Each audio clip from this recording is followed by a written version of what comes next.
Dimension বের করার নিয়মগুলা এটা একটু দেখে। ডাইমেনশন মনে করো ওয়ার্কের ডাইমেনশন বের করবো, ওয়ার্ক।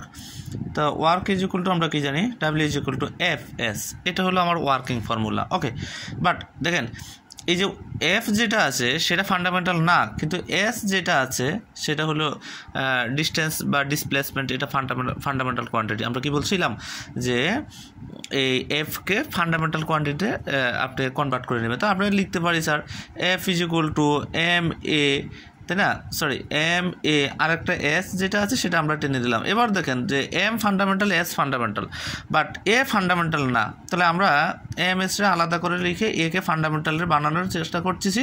সেটা হলো V divided by T, A is equal to V minus U divided by T, মানে V divided by T. But T fundamental আসছে, বি ফান্ডামেন্টাল এখনও আসে নাই। তো আমরা সেই তিনটা পাইলাম, এখনও বি পাইলাম না। M S divided by T রেখে দিলাম, বি রে আবার লেখা যায় যে V is equal to S divided by T, অর্থাৎ ডিস্টেন্স ডিভাইডেড বাই বা ডিসপ্লেসমেন্ট ডিভাইডেড বাই টি যেটা, সেটা হলো velocity.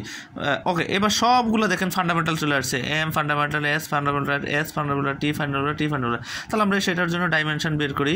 Dimension, S I O এনশন, ডাইমেনশন হলো এম এর ডাইমেনশন যেটা সেটা হলো ক্যাপিটাল এম, এস এর ডাইমেনশন যেটা সেটা হলো এল, আবার এস এর ডাইমেনশন এল, টি এর ডাইমেনশন হলো টি, এই টি এর ডাইমেনশন হলো টি।